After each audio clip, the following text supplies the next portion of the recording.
Hello, Christmas lovers. Christmas may still be 4 months away, but the magic is already in the air. While many of us are starting with decorations, I'm diving straight into one of my favorite traditions, building my Christmas village 2025. Hello, everyone. I hope you're all doing well.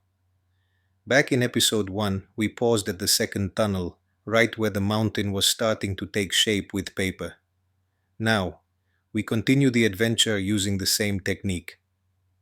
I begin by placing thermocol supports in the spots where the paper will rest, almost like building the bones of the mountain.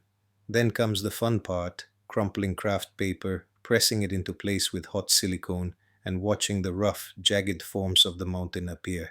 It's always exciting to see how each fold and curve starts to bring the landscape to life. Once the shape feels right, I cover it with plaster tape and leave it to dry. While that sets, I move over to the other side of the mountain and repeat the same process, slowly watching both sides grow together into one continuous landscape. Now, in the open space between the two tunnels, we're going to bring a lively market plaza to life. Around the edges of the mountain, there will be shops, cozy cafes, a pub, and more, creating the feeling of a bustling village square. At the very center, a water fountain will take its place, with planters on both the left and right to add a touch of greenery. The first step is to prepare the space so we can set in place four elements from the Lemax village collection. Our first step is to study the area and imagine how the plaza will come to life. We'll decide where each shop will be placed, but also try to rearrange them in a way that gives us the most open space. This way, we can create a beautiful centerpiece with the water fountain framed by planters on both sides. Begin by marking the outline of the plaza shops along the mountain wall. Then carefully cut out the space so each shop will fit perfectly. Next, roll a piece of paper and secure it with hot silicone around the entire perimeter of the shop. Gently press the shop back into place. The paper will mold to its shape, sealing the edges and covering any gaps.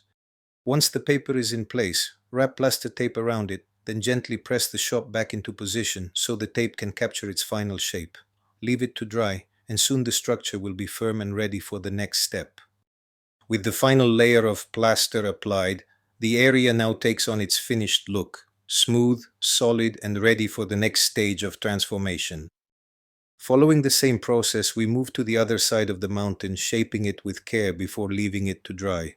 Step by step, the landscape begins to come alive. Now it's time to bring the mountain to life with rocks and stones. We begin by filling the molds with liquid plaster and letting them set for about 10 minutes. Once dry, the stones are removed and placed in their chosen spots. To secure them to the plaster tape, I use two methods. The first is applying liquid plaster to the back of each stone, and the second is shaping a small pocket from wet plaster tape, then gently pressing the stone inside while it's still soft. The final step before painting the mountain is to apply a thin layer of liquid plaster over the entire surface, avoiding the rocks and stones so their sharp details remain intact. Since plaster hardens quickly, prepare the mixture slightly more watery and in small quantities to give yourself enough time to work.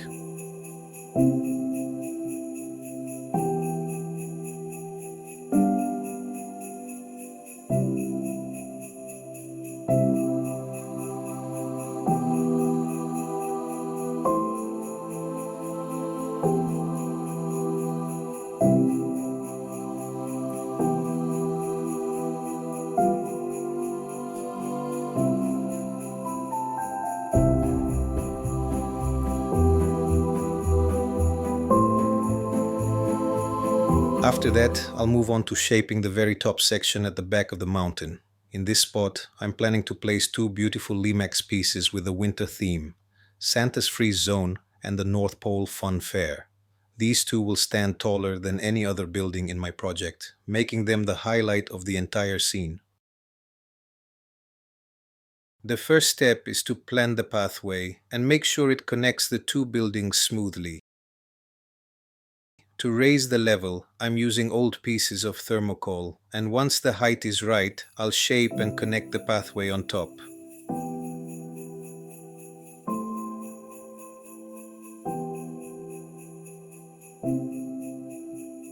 Here I'll follow the same process, crumpling craft paper to match the mountain's natural lines, reinforcing it with plaster tape, setting the rocks and stones in place, and finally sealing the entire surface with a thin, watery layer of plaster.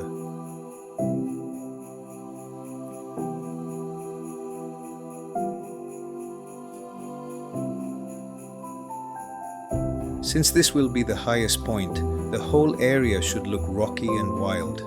For that reason, I'll be adding plenty of rocks, and the final paint colors will be different from the rest of the mountain to make it stand out. That's it for now, guys.